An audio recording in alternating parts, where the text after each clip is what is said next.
Eh bien, salut tout le monde, vous êtes bien sûr tout simplement Catch, j'espère que vous allez bien. En tout cas, moi ça va super. On se retrouve aujourd'hui, comme je vous l'avais dit, hier pour la vidéo top 5 des meilleures équipes de l'année 2016. Alors bien sûr, je sais pas si je l'ai précisé pour mes deux précédents top 5, mais ce n'est que mon avis personnel, voilà. Donc n'hésitez pas vous à donner en commentaire votre top 5 des équipes de l'année 2016 et aussi à noter que j'ai mis des équipes de la NXT parce que sinon ça aurait été assez plein comme top, voilà. Donc on va commencer sans plus attendre à la 5ème place, roulement de tambour, c'est l'autre que l'équipe de Luke Gallows et Karl Anderson qui ont fait leur début cette année. Si je me trompe pas, c'était peu de temps après WrestleMania, oui c'est ça, en attaquant les Usos. Donc pourquoi ils sont dans mon top? Honnêtement, ils n'ont pas fait grand chose cette année, mais c'est une équipe que je trouve très bonne et j'espère qu'en 2017, ça sera une bonne année pour eux. Ils ont été énormément gênés par le New Day en fait, puisque la WWE tenait vraiment à ce qu'ils battent le règne. Mais je pense qu'en 2017, ça va être une très bonne année pour Luke Gallows et Karl Anderson. Pourquoi pas reformer une sorte de Bullet Club avec Finn Balor quand il va faire son retour. Mais honnêtement, j'ai confiance en la WWE pour que Luke Gallows et Karl Anderson passent une bonne année 2017 sur le plan catchesque. Voilà, donc, mais après, sinon, je trouve que c'est quand même une bonne équipe. Ils nous ont fait des bons petits matchs. Je pense notamment à un match qui m'a bien marqué. Ils étaient avec AJ Styles contre John Cena et Soft à Battleground. Ils ont fait aussi un bon match contre les Usos lors de Extreme Rules dans un Tornado Tag Team match. Voilà, franchement, ils ont fait un bon petit match. Ils ont fait une bonne petite première année sans non plus être oufissime. Après, ils ont quand même été pas mal ridiculisés, ce qui m'a un petit peu gêné. Voilà, en tout cas, Karl Anderson et Doc Gallows sont à la 5ème place de mon top. À la 4ème place, j'ai mis Cesaro et Sheamus. Alors, j'aurais pu les mettre plus haut, mais le truc, c'est qu'ils sont vraiment arrivés tard dans l'année, en fait. Leur équipe a commencé à se créer, si je ne me trompe pas, après Clash of Champions, dans mes souvenirs. Et vraiment une équipe un petit peu à la Daniel Bryan et Kane en 2013. Je sais plus quand est-ce qu'elle a été formée cette équipe de Daniel Bryan et Kane. Je crois que c'était en 2012 plutôt. Ouais, c'était en 2012. C'était un petit peu à la même manière, j'ai l'impression. Parce que c'est vrai qu'en moi en 2012, je suivais pas le catch à cette époque-là encore. Mais après ce que je peux connaître de l'équipe qui a formé Daniel Bryan et Kane, il y a quand même des similitudes. Hein. Les deux s'aimaient pas à la base et maintenant bah voilà ils s'aiment. Et je trouve que c'est une équipe qui fonctionne très bien. Ça a permis surtout à Cesaro d'être mis en avant. Il en avait beaucoup besoin en fait parce que voilà c'est quand même un catcheur très bon, on va se l'avouer. Pardon. Un catcheur très bon, ouais, Cesaro qui méritait d'être un push. Sheamus, bah, il est très bon dans son rôle de heel. Après dans un ring c'est pas forcément ce que je kiffe le plus. Mais les deux ensemble franchement ils font du très bon. Leurs matchs sont en général super. Je pense notamment à celui que j'ai vu à Lyon en fait, au show à Lyon, le live, il y avait un New Day contre Cesaro et Sheamus. Vraiment c'était un match ouf pour un live event, franchement j'avais surkiffé ce match. Mais sinon ouais, ils ont fait vraiment des très bons matchs Cesaro et Sheamus. Dommage qu'ils soient pas arrivés un petit peu plus tôt dans l'année, je pense qu'ils auraient été plus haut dans mon classement. Voilà. À la 3ème place maintenant, je ne pouvais pas mettre cette équipe. C'est DIY, donc Johnny Gargano et Tommaso Ciampa. Donc c'est les actuels champions NXT par équipe. Vraiment une équipe de malades mentales. Il n'y a qu'à voir les matchs qu'ils ont fait. Les deux matchs qu'ils ont fait face à The Revival lors de NXT Takeover Toronto et NXT Back to Brooklyn, si je ne me trompe pas, étaient ouf. Ils nous ont fait un dernièrement lors du dernier épisode de NXT passe. Ah merde, c'est quelle équipe? Ah oui, Tozawa et Tajiri, encore un match de dingue. Là, en plus, lors du prochain épisode de NXT, là, à l'heure où je vous parle, nous sommes le 2 janvier. Lors du prochain NXT, nous allons avoir DIY contre TM61, ça va être un truc de malade. Enfin bref, vraiment une équipe juste magnifique. En plus, les deux ils se sont affrontés pendant le Cruiserweight Classic. Ils ont fait un match juste exceptionnel.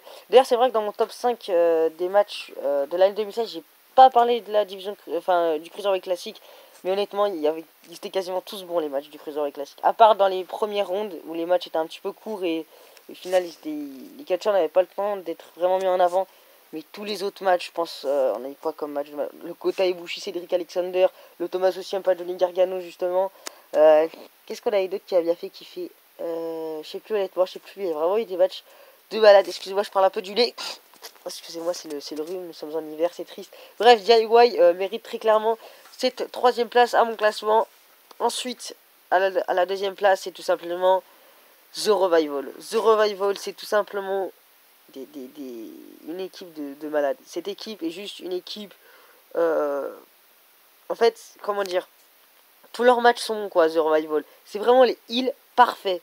Oubliez les heals comme les Usos, oubliez les heals comme Luke Gallows et Karl Anderson. The Revival, c'est vraiment ce qui se fait de mieux en heal, en équipe. ils trichent à tous les matchs, mais ils font des triches, quoi. C'est du n'importe quoi. Enfin, même des fois, moi, je comprends pas les triches qu'ils font. C'est vraiment un truc de ouf, quoi. Voilà, c'est une équipe vraiment ouf. En plus, ils ont fait des matchs de fou. Je pense notamment aux 2 matchs qu'ils ont fait face à DIY, pardon. Le match qu'ils ont fait face au American Alpha lors de NXT TakeOver Dallas, j'en passe, j'en ai certainement oublié. Mais c'est vraiment une équipe de malade mental. Ils sont plus champions par équipe de NXT puisqu'ils ont perdu leur ceinture lors de NXT TakeOver Toronto face à DIY. J'espère qu'ils vont très vite arriver dans le roster principal. Et j'espère que quand ils seront dans le roster principal, ils seront aussi bien traités qu'ils le sont à NXT et qu'on les laisse faire ce qu'ils savent faire, quoi, c'est-à-dire faire du très bon catch. Voilà, et donc à la première place, je pense qu'il n'y a pas de suspense, c'est logique. C'est tout simplement le New Day qui ont fait qui ont battu le record des démolitions, enfin qui ont fait une année de malade. Hein. C'est vrai que sur la fin de leur règne, ils commencent un petit peu à s'épuiser, mais c'est vrai que moi je les aime toujours autant, même actuellement ils sont plus champions par équipe, mais c'est vraiment une équipe que j'adore, hein. Vraiment il n'y a rien à dire. Le New Day, c'est le New Day, quoi. Je pense qu'ils ont vraiment marqué l'histoire. Le New Day, ils resteront longtemps dans les mémoires. Ils ont toujours su, pardon, excusez-moi pour cette rotation d'image. C'est vraiment une équipe qui a su se renouveler énormément de fois. J'ai pas mis Enzo Amore et Big Cass justement dans ce top, tout simplement pour ça en fait, parce qu'ils n'ont pas su se renouveler, Enzo Amore et Big Cass. Ils sont toujours à la WWE, hein, quand je parle au passé, mais ils sont toujours à la WWE. Mais je trouve qu'ils n'arrivent pas à se renouveler, Enzo Amore et Big Cass, tandis que le New Day, ils ont toujours réussi à trouver un truc. Il y a eu le trombone de Xavier Wood, les Bootios. Quand ils étaient arrivés avec le Vaudeville, ils nous avaient créé la machine à remonter le temps. Enfin, ils ont fait des trucs. Le New Day, c'était top. Sans parler de leur entrée à WrestleMania 32 qui était juste magique. Après, c'est vrai que si on regarde bien, ils n'ont pas tant défendu que ça à leur ceinture durant l'année 2016. Ils n'ont pas défendu à WrestleMania puisque c'était un match qui comptait pas pour les titres face à la Ligue des Nations. Ils ont pas face à la Wyatt Family lors de Battleground, ils n'ont pas défendu non plus leur ceinture. À SummerSlam, ils les ont défendus, oui. Après, je sais plus exactement, mais c'est vrai qu'ils n'ont pas tant défendu que ça leur ceinture. Pour au final les perdre face à Cesaro et Sheamus. Vraiment, le New Day, il n'y a rien à dire. C'est vraiment l'équipe de l'année. Une équipe qui, pour moi, comme je l'ai dit, hein, je me répète, mais qui a vraiment marqué, la division par équipe à tout jamais, je pense. De toute façon, ils sont pas encore finis, ils sont pas encore séparés, ça devrait pas tarder. Mais en tout cas, voilà. Je pense que c'est logique. En tout cas, vous n'hésitez pas, comme je l'ai dit en début de vidéo, à me proposer votre classement en commentaire. Ça fait toujours plaisir de connaître l'avis des fans de catch. C'est pour ça que j'ai créé cette chaîne, pour pouvoir partager avec d'autres fans de catch. Aussi, j'ai créé une page Facebook qui s'appelle aussi tout simplement catch, exactement le même nom que ma chaîne. Donc n'hésitez pas à aller liker si ça vous intéresse. Je poste toutes mes vidéos dessus. Il y a aussi des petits posts sympathiques pour un petit peu échanger aussi avec la communauté catchesque en France. Voilà, donc en tout cas, j'espère que ça vous aura plu. N'hésitez pas à liker, partager, commenter. Je vous dis à demain pour le top 5 des Women's de l'année 2016. Peace les gens.